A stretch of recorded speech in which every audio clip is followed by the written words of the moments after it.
Habillés en kaki, d'autres en uniforme, les sacs au dos et tout joyeux, voilà quelques traits qui caractérisent écoliers et élèves rencontrés dans les écoles publiques et privées. Parents d'élèves et acteurs du système éducatif, quant à eux, s'évertuent à mettre les petits plats dans les grands pour le démarrage effectif des cours pour le compte de cette année scolaire 2021-2022.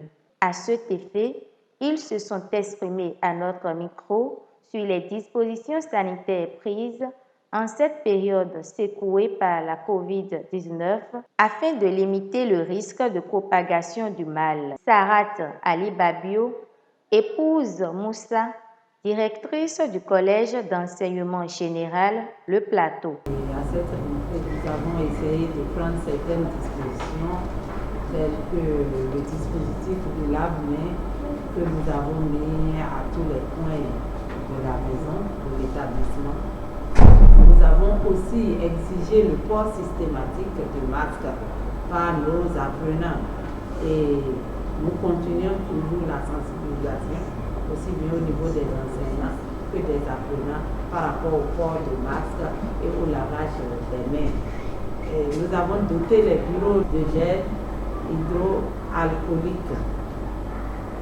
Et au niveau de la cantine, nous avons décidé de créer d'autres sites de vente pour décongestionner un peu l'ancienne cantine. Outre le respect des gestes barrières, toutes les vendeuses de nourriture dans les centres commerciaux du complexe scolaire La Liberté ont bénéficié des soins médicaux afin de proposer des mets de bonne qualité pouvant favoriser le bien-être des apprenants.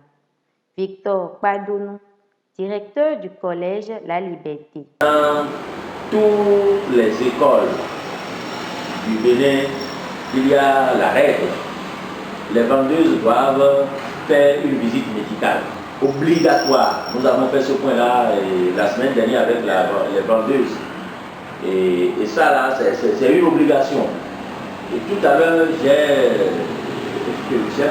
essayé de manger ce que les vendeuses.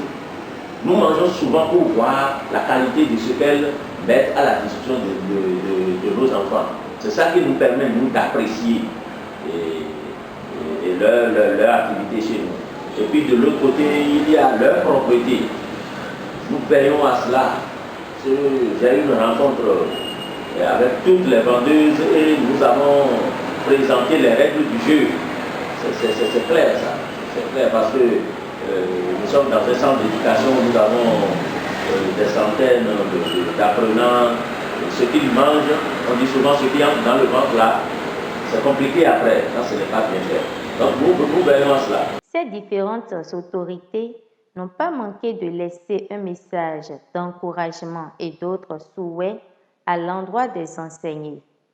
Sarat Ali Babio et Victor Padonou, respectivement directrices puis directeurs d'établissement. Nous leur souhaitons tous beaucoup de courage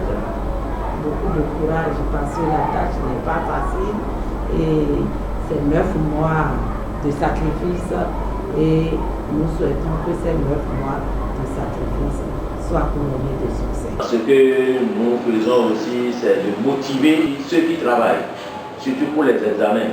Vous allez voir exposer dans la cour les bâches qui mettent en exergue les meilleurs élèves au BEPC, au CAP et puis au baccalauréat. Ça motive les autres à travailler. L'avenir, ça se prépare maintenant. Parce que c'est dans 15 ans, dans 20 ans. Ils ont le devoir de donner la satisfaction morale aux parents. Donc ils doivent se débarrasser de tout ce qui peut constituer un obstacle pour eux. C'est exclusivement le travail, l'organisation personnelle, un emploi du temps personnel bien respecté en collaboration avec les parents. Et lorsqu'ils ont des problèmes, ils ont le droit de s'adresser à leur professeur pour pouvoir. Tout ça, là, ça se passe 9 mois, c'est vite fait de passer en classe supérieure ou de redoubler, de réussir à un examen ou d'échouer. Je crois que la réussite sera de leur côté. Nous souhaitons donc une fructueuse année scolaire à tous les écoliers et élèves, car, je cite, chaque enfant qu'on enseigne est un homme qu'on gagne.